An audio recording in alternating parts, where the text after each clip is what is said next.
है। Hello friends. So actually में हम आज जो डिस्कस करने वाले हैं कि आप थोड़ा सा जो मनी है, आपको पैसे को कैसे मैनेज करना चाहिए, थोड़ा सा मिस्टेक कौन कौन से अवॉइड करना चाहिए ताकि अगर आपको आगे किसी भी प्रकार का कोई प्रॉब्लम ना हो। ठीक है, तो आपके पास कैश है, आप कैश को भी रखना थोड़ा सा गलत होता है। ठीक है, आपके पास जैसे आपने क्या किया, पूरा पैसा जो भी है उसको क्या कर रहे हो, एक जगह बैंक में रख दे, वो भी थोड़ा सा गलत हो जाता है। ठीक है, तो हमको इसी के बारे में हम थोड़ा सा बात करेंगे। तो हमको पहले उससे पहले हमको समझना पड़ेगा कि इन्फ्लेशन क्या होता है। हल्का सा मैं आपको बताना चाहता हूँ। ठीक है, तो मैं एक एजम्पशन ले रहा हूँ, जैसे कि अगर मान लीजिए अगर आपकी दादी माँ है, ठीक है, वो क्या करें, पहले आज से 10 साल पहले या 15 साल पहले 10,000 रुपये उन्होंने क्या किया, मतलब किसी तरह से कैश में थोड़ा थोड़ा करके, पहले 100 रुपये 50 रुपये ही बहुत ज़्यादा होता था। ठीक है, तो थोड़ा थोड़ा करके वो 5,000 रुपये इकट्ठा कर ले। एक मैं एग्जांपल ले रहा हूँ, 5,000 रुपये इकट्ठा कर ले, किसके लिए, कि भाई हम अपने बच्चों को देंगे। अब वो क्या है, वो कैश में है। बात समझ में आ गया कि नहीं आ गया?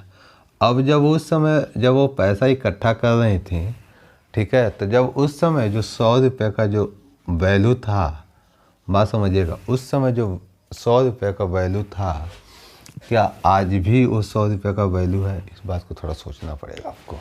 देखिए, जैसे हम एक एग्जांपल ले रहे हैं, अगर आज से पहले अगर आप 100 रुपये का अगर आप अपने गाड़ी में पेट्रोल डलवाते थे तो कितना होता था? आप एक बार सोच कर देखो। 15 साल पहले तो कभी 25 रुपये 30 रुपये चल रहा था। मैं एक एग्जांपल ले रहा हूँ भाई, मैं गलत भी हो सकता हूँ। ठीक है, 25 रुपये 30 रुपये या मान लीजिए 40 रुपये। हम तो अपने मतलब मुझे जहाँ तक याद है तो मैं 40 रुपये तो भाई पेट्रोल में भरवाया हूँ। ठीक है, अभी आप जाओगे, ठीक है, तो क्या 40 रुपये में पेट्रोल भरवाओगे उतना ही मिलेगा क्या? मतलब 40 रुपये लीटर, 40 रुपये में तो भरा तो जाएगा, 40 रुपये लीटर में, मतलब 1 लीटर का दाम उस समय 40 रुपये था। आज देख रहे हो कितना हो गया, सीधा सीधा क्या हो गया, 100। बात समझ में आ गया कि नहीं आ गया? तो यानी कहने का मतलब ये हो गया कि जो उस समय 5,000 इन्होंने मतलब कैश रखा हुआ था, यानी कि जो उनके पास परचेसिंग पावर था 5,000 रुपये खरीदने, मतलब जो 5,000 रुपये में वो खरीद सकती थी आज से 15 या 20 साल पहले, ठीक है, क्या आज भी 5,000 रुपये में वो चीज़ें खरीदना पॉसिबल है क्या? नहीं पॉसिबल है। तो वहाँ पे ये चीज़ें होता है क्या, डेट इज इन्फ्लेशन, यानी कि महंगाई। तो कभी भी ये गलती कभी भूल के भी मत करें, कैश में तो बिल्कुल मत रखें। बात समझ में आ गया कि नहीं आ गया? अपने पैसे को कभी भी बर्बाद मत हो, यानी कहने का मतलब ये हो रहा है कि आप धीरे धीरे जाके अपने पैसे की वैल्यू डे बाय डे धीरे धीरे घटा दे रहे हो। ठीक है, तो ये एक बहुत बड़ा मिस्टेक होता है। तो कभी भी कोई चीज़ कैश में तो बिल्कुल मत रखें। ठीक है, आज तो मैं कहूँगा कि भाई जेब में 100 रुपये रखो, 100 से 200 रुपये, बाकी मोबाइल लेके चलो, गूगल पे चलता ही है। बात समझ में आ गया? गूगल पे, फ़ोन पे, हर एक चीज़ तो हर जगह यूपीआई में काम होता है। तो आपको ये सब चीज़ें आपको करना ही होगा। तो पहला मिस्टेक, कभी भी अपने पैसे को कैश में बिल्कुल मत रखें। बात समझ में आ गया कि नहीं आ गया? क्योंकि आप क्या कर रहे हो, अगर पैसे को कैश में रखोगे तो क्या करो, डे बाय डे उसका वैल्यू, परचेसिंग पावर धीरे धीरे कम हो जाएगा। बात समझ में आ गया कि नहीं आ गया? यानी कि पैसा अपना वैल्यू डे बाय डे मतलब घटाता ही है, या एक तरह का लाइबिलिटी है। अगर अपने मतलब घर पे रख रहे हो तो एक तरह का लाइबिलिटी है। सेकेंड मिस्टेक,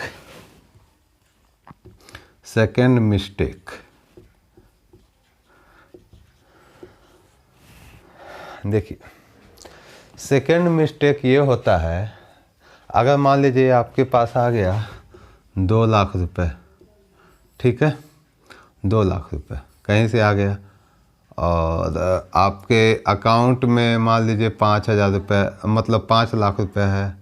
ठीक है, अब ये क्या कर रहे हो, 2 लाख रुपये और इसमें ऐड कर दिए 7 लाख रुपये। और 7 लाख रुपये तो आप इसको मतलब अपने अकाउंट में रखे हुए हो। मैं एक एग्जांपल दे रहा हूँ, जो थोड़े से मतलब जो लोअर क्लास हैं, जो मतलब थोड़ा सा ज़्यादा उनके मतलब अकाउंट में पैसे नहीं हैं, तो जैसे हम उनका एक एग्जांपल ले लें, तो जैसे मान लीजिए 50,000 उनका मतलब थोड़ा सा ठीक ठाक अमाउंट उनके लिए माना जाता है, तो 50,000 से 1 लाख रुपये उनके अकाउंट में है। तो जिनका सैलरी मान लीजिए 8,000 रुपये आ रहा है मंथली, मान लीजिए 12,000 रुपये कमाने वालों के लिए ये थोड़ा सा प्रॉब्लम होता है, ठीक है, क्योंकि उनका एक्सपेंसेज भी मतलब वैसे भी रहता है, थोड़ा सा मैनेज करना थोड़ा दिक्कत होता है, ठीक है।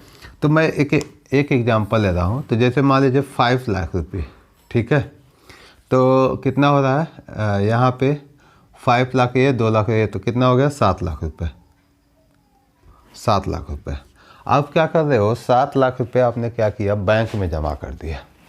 बैंक में जमा करके कहो कि बिल्कुल हम भाई पूरी तरह से सेफ हैं, हमारे पास 7 लाख रुपए है, बहुत अच्छी बात है भाई। तो ये भी जान लो कि जो 7 लाख रुपए का जो आज का वैल्यू है ना, आने वाले 5 साल में क्या होगा, सीधे सीधे इसका मतलब पूरा का पूरा परचेसिंग पावर घट जाएगा।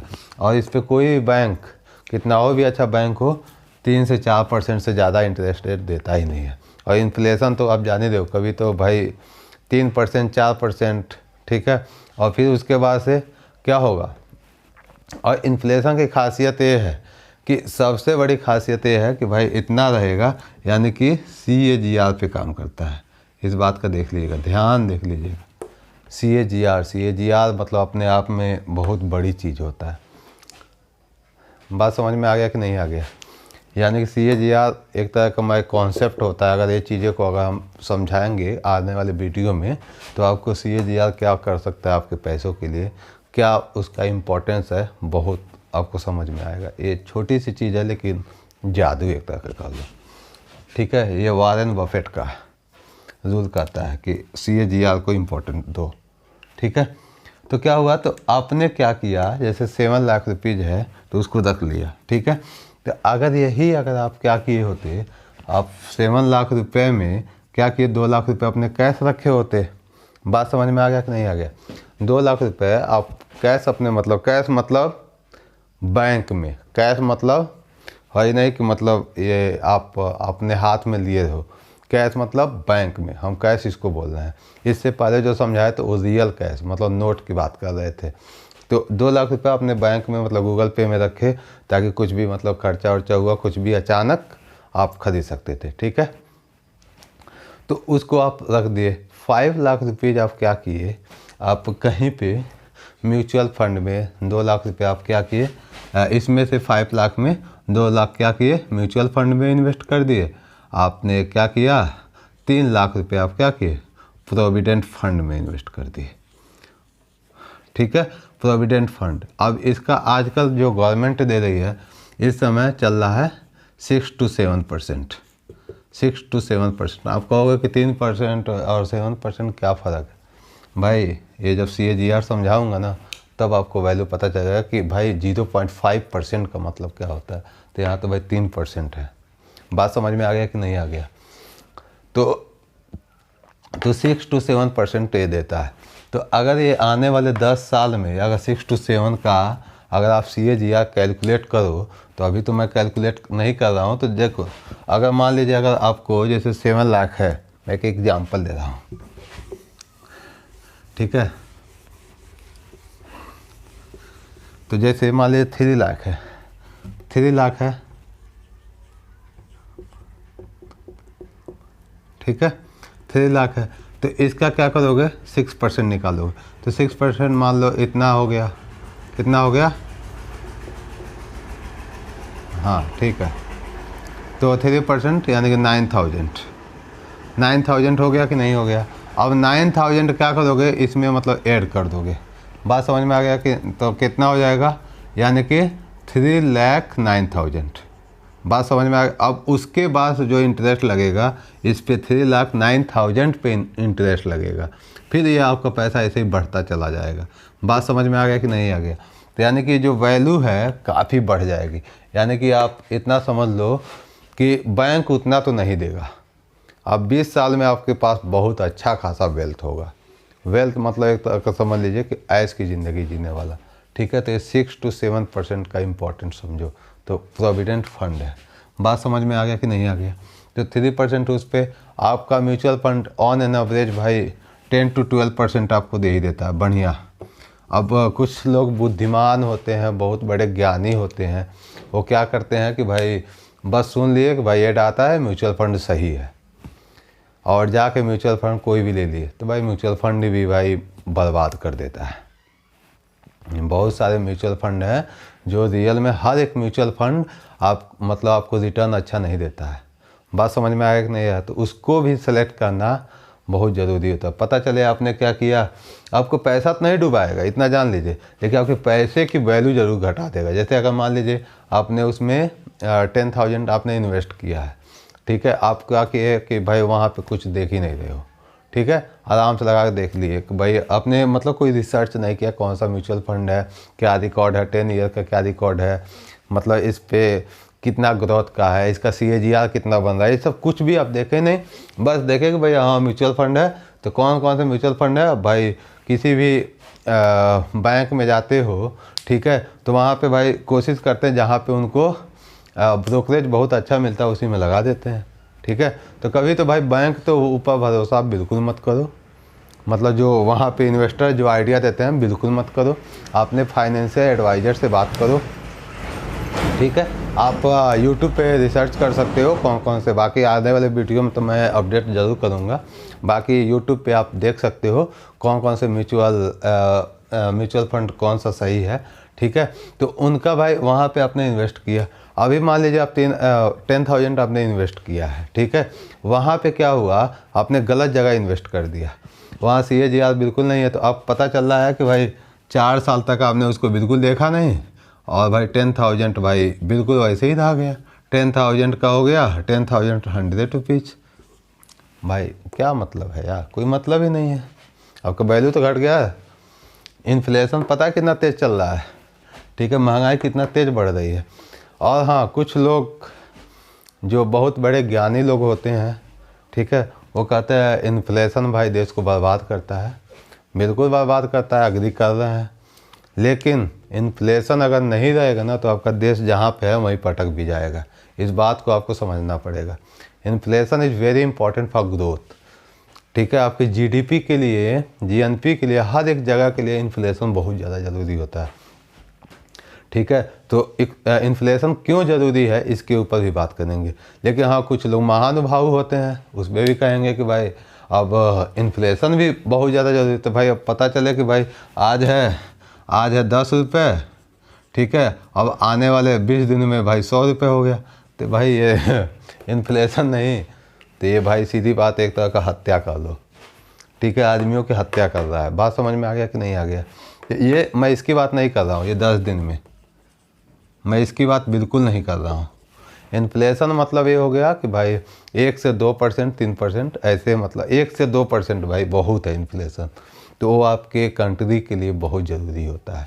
और जितना ज़्यादा इन्फ्लेशन वैसे ही फास्ट ग्रो करती है कंट्री, इस बात को हमेशा ध्यान रहे, ठीक है।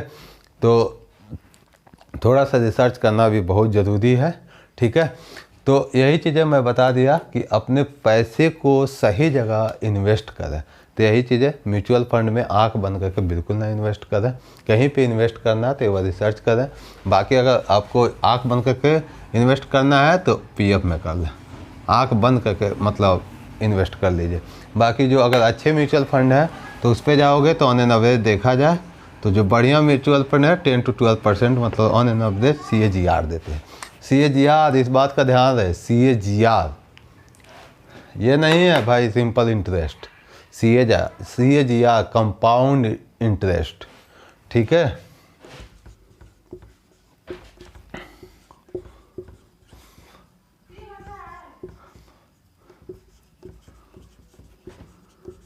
Interest rate,